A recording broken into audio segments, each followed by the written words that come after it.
அலங்காநல்லூர் ஜல்லிக்கட்டு போட்டியில் இன்னும் சிறிது நேரத்தில் மாடுகள் அவிழ்த்து விடப்பட இருக்கிறது. குறிப்பாக போட்டியில் கலந்து கொள்ள இருக்கக்கூடிய காளைகளுக்கான இறுதிக்கட்ட மருத்துவ பரிசோதனை தற்போது நடைபெற்று வருகிறது. காளையினுடைய உரிமையாளர்கள் தங்களுடைய காளையினுடைய அடையாளங்களை கூறி ஏற்கனவே பதிவு செய்திருப்பார்கள். அவர்களுக்கு டோக்கன் வழங்கப்பட்டிருக்கக்கூடிய டோக்கன்களின் அடிப்படையில் காளைகளை வரிசையாக கொண்டு வர வேண்டும். வாடிவாசலுக்கு அருகில், அதாவது புறவாடி பகுதியில் இருக்கக்கூடிய மருத்துவ முகாமில் இந்த மாடுகள் அனைத்தும் காண்பிக்கப்பட வேண்டும். மாடுகளுடைய உயரம், மாடுகளுடைய உடல் தகுதி உள்ளிட்டவையெல்லாம் மருத்துவ குழுவினரால் ஆய்வு செய்யப்படும். அதன் பிறகு மாடுகளுடைய எச்சில் உமிழ்நீர் ஆய்வுக்கு எடுத்துக் கொள்ளப்படும். ஆல்கஹால் ஏதேனும் மாட்டின் உடம்பில் இருக்கிறதா, அதனுடைய எச்சில் இருக்கிறதா என்கின்றதை எல்லாம் குறித்து அவர்கள் ஆய்வு மேற்கொள்வார்கள்.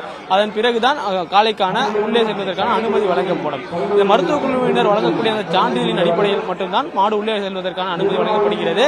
இதே போலதான் அவனியாபுரம், பாலமேடு ஆகிய பகுதிகளிலுமே மாடுகளுக்கான அந்த மருத்துவ பரிசோதனை மேற்கொள்ளப்பட்டது. தற்போது இங்கு அலங்காநல்லூரை பொறுத்த வரைக்கும் இங்கு விளையாடக்கூடிய மாடுகளுடைய வகைகள் பெரிய பெரிய மாடுகள் இந்த பகுதியில் வருவதால் அதிக அளவிலான கட்டுகள் அமைத்து ஒரே நேரத்தில் 15 மாடுகள் வரை மருத்துவ பரிசோதனை மேற்கொள்வதற்கான திட்டத்தை ஏற்படுத்தியிருக்கிறார்கள். இன்னும் சற்று நேரத்தில் வாடிவாசல் பகுதியில் இருந்து மாடுகள் துள்ளி குதிக்க இருக்கின்றனர். காளைகளுக்கான மருத்துவ பரிசோதனை மேற்கொள்ளப்பட்டிருக்கிறது. காளைகளுடைய கொம்புகளில் பிளாஸ்டிக் குப்பிகள் வைத்து அவற்றை நடைபெற்றிருக்கிறது.